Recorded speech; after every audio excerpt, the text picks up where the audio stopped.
حضرت عمر جن کو تخت حکومت پہ بیٹھتے تھے اور ان کا تخت کو سونے زبرجد کا نہیں تھا، مسجد نبوی کی چٹائی تھی، اور سارا دن وہاں بیٹھ کے لوگوں کی باتیں سنتے، اور جب رات کے اندھیرے گہرے ہوتے عمر بھیس بدل کے مدینے کی گلیوں کا گشت کرتے۔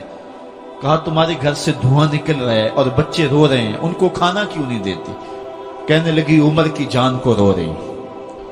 عمر کے پاؤں تلے سے زمین نکل گئی۔ کہا کیا ہوا؟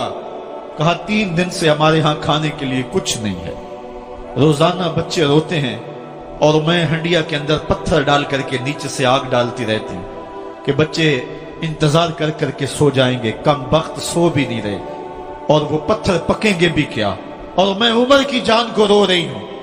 حضرت عمر کا کلیجہ دہلنے لگا، فوراً پلٹے، واپس بیت المال میں آئے، گھی کا ایک کنستر لیا، آٹے کی بوری لی، مرچ مسالہ جات بہت کچھ اٹھایا، اپنے کندھے پہ رکھا، بوری اپنی کمر پہ لا دی۔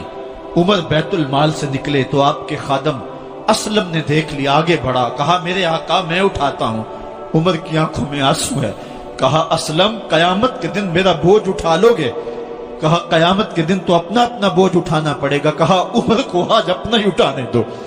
حضرت عمر وہ گھی کا کنستر اور وہ آٹے کی بوری سر پہ اٹھائے ہیں اور اس خاتون کے گھر جاتے ہیں اور دستک دیتے ہیں۔ وہ جب دیکھتی ہے اس کی جان میں جان آ جاتی ہے۔ کہا جلدی جلدی آٹا گوندو، اور عمر سبزی کاٹنے لگ جاتے ہیں۔ حضرت عمر رضی اللہ تعالی عنہ سبزی تیار کر دیتے، ادھر آٹا گند جاتا ہے، اور پھر اوپر چولہا رکھا جاتا ہے، چولہے کے اندر آگ رکھی جاتی ہے، وہ کھانا پکانے لگتی ہے، آگ بجھتی ہے۔ تاریخ نے لکھا ہے آگ بجھنے لگتی ہے، عمر جھک کر کے پھونکے مارتا ہے، عمر جھک جھک کے پھونکے مارتا ہے۔ کھانا پک گیا اور بچوں کے سامنے کھانا رکھ دیا، بچے کھا رہے ہیں۔ اب بچے رو رو کے نڈال ہو چکے تھے۔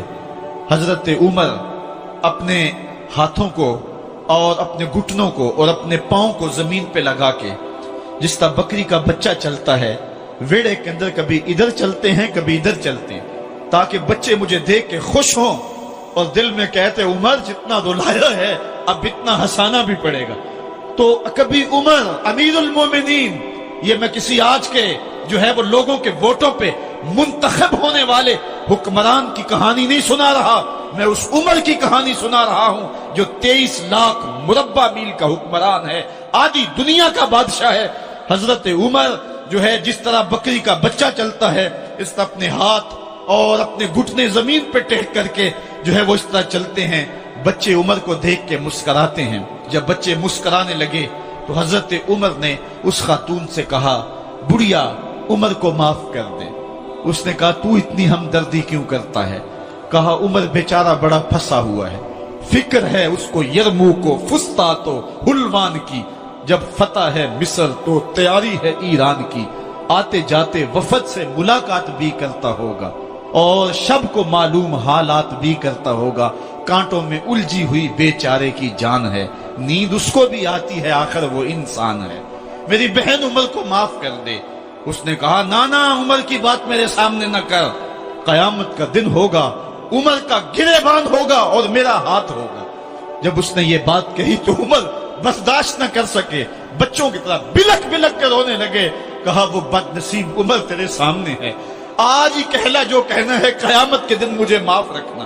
اس نے کہا تو عمر ہے؟ کہا بد نصیب عمر تیرے سامنے کھڑا ہوں۔ میرے عمر کہتے ہیں اگر دجلہ کے کنارے ایک بکری کا بچہ بھی پیاسا مر گیا، اس کا حساب بھی عمر سے لیا جائے گا۔ حضرت عمر نکلے یروشلم میں، ایک اونٹ ہے ایک غلام ہے، کبھی وہ سوار ہوتا ہے کبھی آپ باری مقرر کی ہے۔ جب قریب پہنچے یروشلم کے تو عمر کی باری نکیل پکڑنے کی اور غلام کی باری اوپر سوار ہونے کی آ گئی۔ غلام نے کہا آقا میں مرضی سے اپنی باری چھوڑتا ہوں، آپ آ جائیں، دشمنوں کے مفتوحہ علاقے میں آ رہے ہیں، تازہ تازہ علاقہ فتح ہوا ہے، اسلام کی شان و شوکت ظاہر ہو۔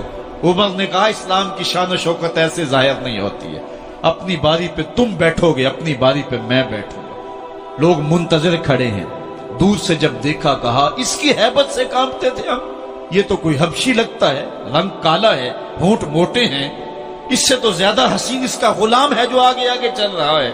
حضرت ابو عبیدہ نے کہا دھوکہ کھا رہے ہو، ہمارا آقا وہ نہیں ہے جو اونٹنی کے اوپر سوار ہے، ہمارا آقا وہ ہے جو لگام تھامے آگے آگے چل رہا ہے۔ حضرت عمر رضی اللہ تعالیٰ عنہ کو آگے بڑھ کے جابیہ کے مقام پہ حضرت ابو عبیدہ بن جراح نے استقبال کیا، تو حضرت عمر آگے بڑھے اور انہوں نے آگے بڑھ کر کے حضرت ابو عبیدہ کے دونوں کندھوں پہ ہاتھ رکھا، اور سنو حضرت عمر نے کیا کہا لا الہ الا اللہ انا کنا اذل قوم فاعزنا اللہ بالاسلام، کہا کہ لا الہ الا اللہ، اے ابو عبیدہ بن جراح، ہم ایک ذلیل قوم تھے اور اللہ نے ہمیں اسلام کی وجہ سے عزت عطا کی ہے، اور میں تمہیں ایک تاریخ ساز بات کہنے لگا ہوں، اور وہ یہ ہے کہ جب تک ہم اس عزت والے اسلام کے دامن کو تھامے رہیں گے ہماری عزت قائم رہے گی، اور جب اسلام کے علاوہ کسی اور جگہ سے عزت ڈھونڈیں گے تو رسوا کر کے رکھ دیے جائیں گے۔ یہ ہے وہ خلاصہ جو حضرت عمر نے امتوں کے عروج و زوال کا بیان کیا ہے۔ اس امت کو جو خیرات ملی ہے تخت و تاج کی، وہ پینٹاگون سے نہیں ملی، وہ واشنگٹن سے نہیں ملی، وہ وائٹ ہاؤس سے نہیں ملی، وہ محمد عربی کے جوڑوں کا صدقہ ملی ہے۔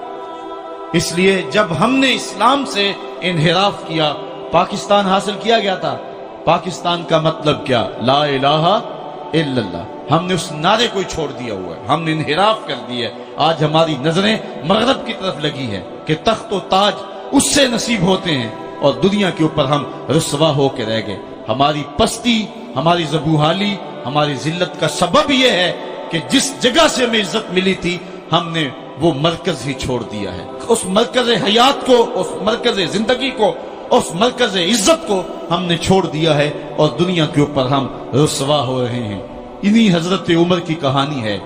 وادی تہامہ سے گزر رہے تھے کہ بچوں کی طرح بلک بلک کے رونے لگے۔ کہا عمر جوان آدمی ہو اور بچوں کی طرح بلک کے رو رہے ہو؟ کہا تم نہیں جانتے، مجھے بچپن کی کہانی یاد آ گئی۔ کہا کیا کہانی ہے؟ کہا یہی عرض تہامہ تھی، میرے باپ خطاب نے مجھے 5 اونٹ دیے تھے، کہا انہیں لائن میں کھڑا کرو سیدھا، میں آگے والا سیدھا کرتا تھا، پیچھے والا ٹیڑھا ہو جاتا، پیچھے والا سیدھا کرتا، آگے والا ٹیڑھا ہو جاتا۔ میرے باپ خطاب نے مجھے بڑا مارا۔ کہا ایک عرب کے بیٹے ہو کہ تم سے 5 اونٹ لائن میں کھڑے نہیں ہوتے؟ کہا ایک زمانہ عمر پہ وہ تھا کہ اس سے 5 اونٹ لائن میں کھڑے نہیں ہوتے تھے، اور آج شرق سے لے کر غرب تک 23 لاکھ مربع میل کی حکمرانی اور انسان بھی لائن میں کھڑے ہیں۔ یہ محمد عربی کے جوڑوں کا صدقہ نہیں ہے تو اور کیا ہے؟ عمر سے تو 5 اونٹ لائن میں کھڑے نہیں ہوتے تھے۔